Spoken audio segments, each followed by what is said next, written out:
girasol y el río, así se llama el libro del que vamos a hablar en nuestro magazine de hoy, escrito por Manuel Parres, filial almoradidense y amante de la naturaleza. ¿Qué tal, Manuel? Buenos días. Bueno, cuéntame, antes de adentrarnos en el libro como tal, si te parece, ¿cómo empezó tu gusto por la escritura? Bueno, yo empecé a escribir desde pequeño en el liceo, que Antonio Sequero, que era mi profesor de literatura, era un amante también de la literatura y el buen gusto por escribir. Escribió también varias obras de la Vega Baja, como la Teoría de la Huerta. Es un lenguaje poético, en plan, sobre cómo era nuestro río, cómo eran nuestros pueblos, cómo era la naturaleza en la vida nuestra. Desde siempre te has interesado bastante, ¿verdad, Manuel?, por el tema de la naturaleza, y hablamos de un libro, El girasol y el río, que es un relato corto, infantil y escrito en prosa. Es un escrito en prosa, pero que tenía que buscar muy bien las palabras para que cada una de ellas, como al ser corta, el corto del relato, cada una de las palabras tenía que llegar al niño. Y así fue como poco a poco lo fui escribiendo hasta que conseguí el efecto deseado, es decir, que cuando lo leyera un niño, en este caso fue mi nieta, le gustara y dijera, ay, que me ha gustado, es bonito. Entonces digo, si vale para mi nieta, me imagino que para los demás nietos también servirá. Y sí, lo que han leído ya ahora en este momento el cuento, me han dado muy buenas referencias de él, del libro, del cuento, este relato corto, y me han dicho que les gustan los propios niños, que son los que verdaderamente me tienen que decir si está bien o no está bien. Bueno, Manuel, lo que a mí me gustaría especialmente saber, bueno, a mí y a toda la gente que nos está viendo desde sus casas, es en qué te inspiraste para escribir las páginas de tu libro. Bueno, como nuestro río tiene unas características muy singulares, lo mismo estamos de sequía, que lo mismo nos inundamos y tenemos unas grandes riadas. El libro lo escribí en dos fases. Una es la de la sequía, que tuvimos muchos años que no llovía, y luego pues escribí hasta ahí. Y luego que a 4 o 5 años, se empezó a llover y fue cuando tuvimos una riada, fue cuando escribí la segunda parte. Por lo tanto, de una parte del cuento a la otra hay como mínimo 4 o 5 años, los periodos que tenemos nosotros de sequía y de riada, porque vamos de extremo a extremo. Realmente, bueno, la historia en sí, esa primera parte de la sequía es lo que estamos viviendo ahora mismo, ¿verdad? Sí, ahora en este momento estamos viviendo la parte de la sequía. ¿Cómo eran esas situaciones que tú viviste cuando el río en su cauce llevaba menos litros anteriormente? Pues nada, había un respeto por la naturaleza, por el río, se hacía un buen uso del agua. Y entonces pues nos apañábamos con los momentos de sequía, porque entonces no había agua corriente como ahora. Nos suministrábamos de los pozos que teníamos en todas las casas. En todas las casas, en vez de corriente, agua corriente como ahora, del grifo, que abrimos el grifo, no. Entonces teníamos pozos o aljibe. La del pozo era para uso de la fregaza y eso, y el aljibe era para beber. Es decir, teníamos por eso aguantábamos los periodos de sequía. Bueno, Manuel, estamos ante un panorama, ¿no? La mota del río, ¿cómo la recuerdas? Porque me comentabas antes de empezar esta entrevista que desde cuando eras más pequeñito, ¿verdad?, venías aquí con todos tus amigos a bañarte. Bueno, pequeñito no tenía ya 18 años, 17, 18 años, sí. Y entonces, porque antes ni me dejaban, ni era imposible. Es decir, veníamos con los amigos y nos bañábamos indudablemente cuando llegaba el agosto. Normalmente en el mes de julio ya veníamos a bañarnos a la Mota del Río, ahí en un sitio que se llama que ahora lo veremos, que se llama el Azutafitamí. Y bueno, ¿cómo lo recuerdas? Imagino que también con mucho cariño, ¿no? Y mucha estima. Claro, porque teníamos, desde que salíamos desde Almoradí hasta aquí, hasta la Mota del Río, continuamente teníamos bancales y no había carretera ni nada. Estaba la carretera que conectaba Almoradí al Algorfa, y de Algorfa ya aquí a la Mota del Río, que has visto que hay poca distancia, es decir, desde Almoradí aquí a la Mota del Río, 2 kilómetros, no hay más. Unos momentos, ¿no? Esos baños que te dabas anteriormente, que a día de hoy no se pueden repetir, ¿no? Y una de las consecuencias es la terrible contaminación, ¿verdad?, de las aguas del río. Tenemos que recordar también que la gran labor de la CHS, que hace ya apenas un mes retiró más de 20 toneladas en la desembocadura del río Segura. Realmente son datos bastante alarmantes y preocupantes. Es que otra de las cosas que tenemos que hacer es concienciarnos que el río no lo puede tragar todo, ni el mar tampoco. Es decir, tenemos que ser responsables y tenemos que dejar lo que queramos, pero que esté bien reciclado y dejado en los sitios que necesita, para que haya una buena distribución digamos, de los residuos sólidos.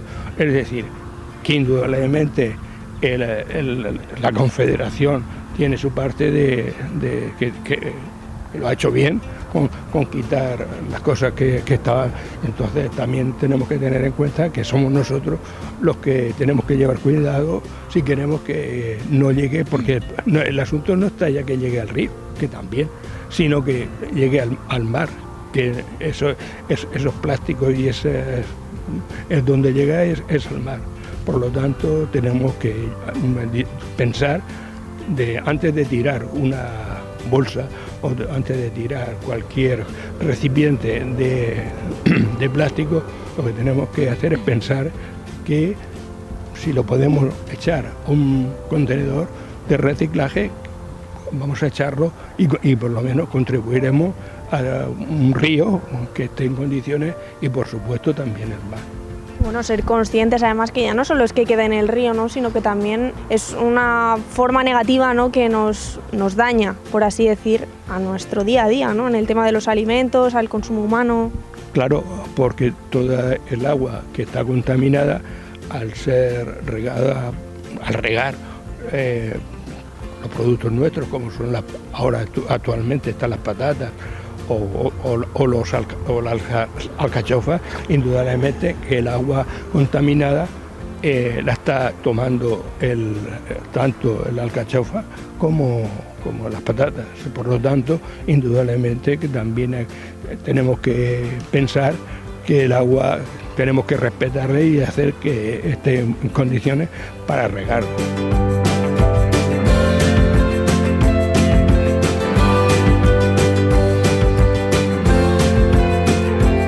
Y lo que estamos viendo, una vez has abierto el libro, ¿verdad?, está repleto, como bueno, estamos diciendo que es un relato corto, su lenguaje es la prosa, ¿verdad? Sí.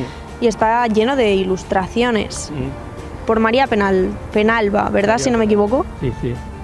Sí, por María Penalba, que hicimos un curso de literatura creativa en Alicante, y entonces ella coincidió conmigo haciendo el curso, y entonces cuando yo le enseñé el cuento a mi profesor, y lo leyó, y le dije que si le gustaba, y me dijo que sí, que estaba bien, y entonces le dije sí, pero ahora no tengo una persona para ilustrarlo, y me dijo, María, dice, tu compañera de curso, María.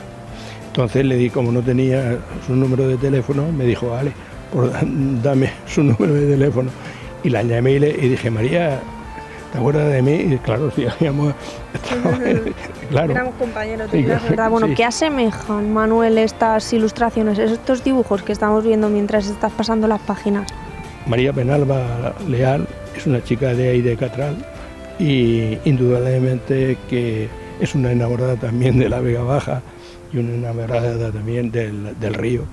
Y en cuanto leyó el relato me dijo, esto te lo voy a ilustrar y además con mucho cariño, y efectivamente, indudablemente que está escrito y con mucho cariño, y son ilustraciones preciosas, como estáis viendo. Y totalmente asemejan también a elementos de la naturaleza, como estamos viendo justamente esta, ¿no? Que esa hoja de morera, ¿no? Y esa hoja de morera, esta, cuando digo que cogió una hoja de morera y se fue a conocer a su amigo Río, él la ilustra muy bien con la mariposa y todo esto, está bien. Un lenguaje muy sencillo y accesible para los más pequeños, claro. ¿Verdad? Con ese mensaje tan específico que quieres mandar. Claro, de eso se trata, de mandar de todas las palabras que lleguen, y todo lo que he escrito es comprensible desde a un niño ya pequeño, desde los 5 años ya entienden las palabras, indudablemente. Pero me comentabas también que estás llevando a cabo diferentes proyectos, ¿no? Un poco con un lenguaje un poco más específico, más difícil para esta clase de público, ¿no? Sí. Ahora lo que estoy escribiendo más cosas de la Vega Baja, pero ya con un lenguaje ya, digamos, más poético, es decir, y entonces pues es lo que ahora en estos momentos estoy escribiendo.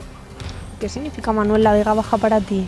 Que llevas tanto tiempo viviendo y bueno, has nacido aquí en Almoradí.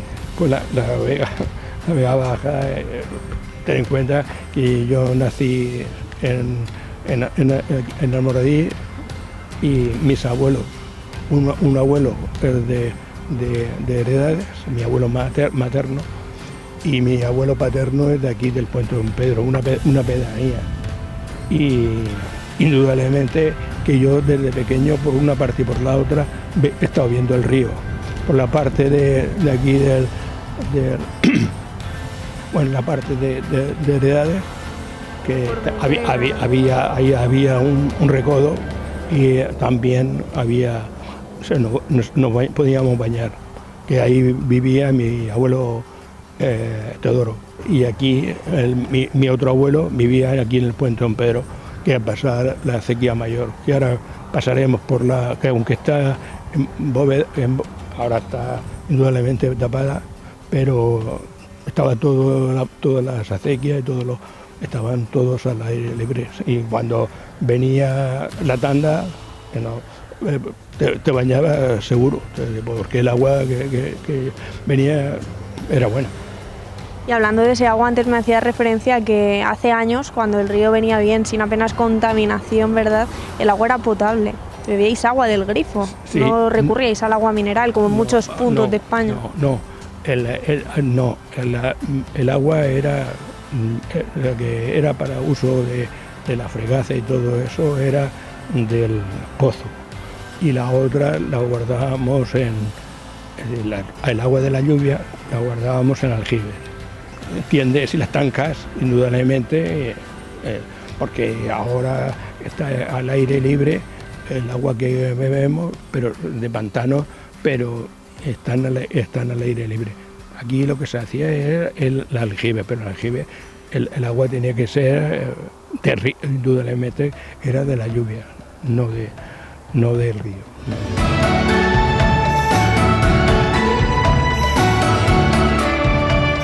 Yo soy muy concreto, tenemos que empezar a llevar cuidado y cuidar nuestra casa, después cuidar nuestra calle y después cuidar la huerta. Es decir, si seguimos esos pasos y seguimos haciendo las cosas bien, indudablemente que colaboraremos bastante con el medio ambiente y tenemos que empezar con nuestra casa, pero también nuestro pueblo, que es nuestra casa y nuestras calles. Por lo tanto, es algo que es muy fácil, para mí sería fácil si todo el mundo hiciéramos las cosas como se debe. Y uno, cerrando un poco, ¿no?, a lo que estabas diciendo, uno de los mensajes también que transmites al final justamente del libro es que tienes temor a que tus nietos y los nietos de todo el mundo, ¿verdad?, no sepan lo que es el río Segura, que se pierda, desaparezca.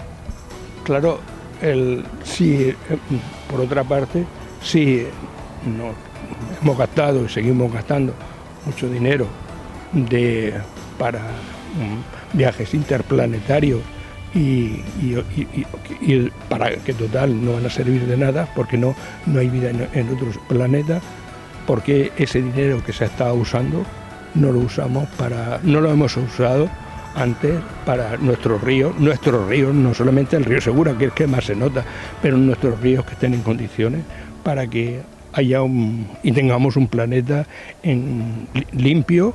Si ese dinero, en vez de esa investigación que hemos empleado en esos viajes interplanetarios, lo hubiéramos empleado en arreglar nuestro planeta, indudablemente que no estaríamos sufriendo los problemas que tenemos actualmente. Manuel, ¿qué es lo más especial, lo que más podemos resaltar de este libro, para que todo el mundo que nos está viendo lo sepa?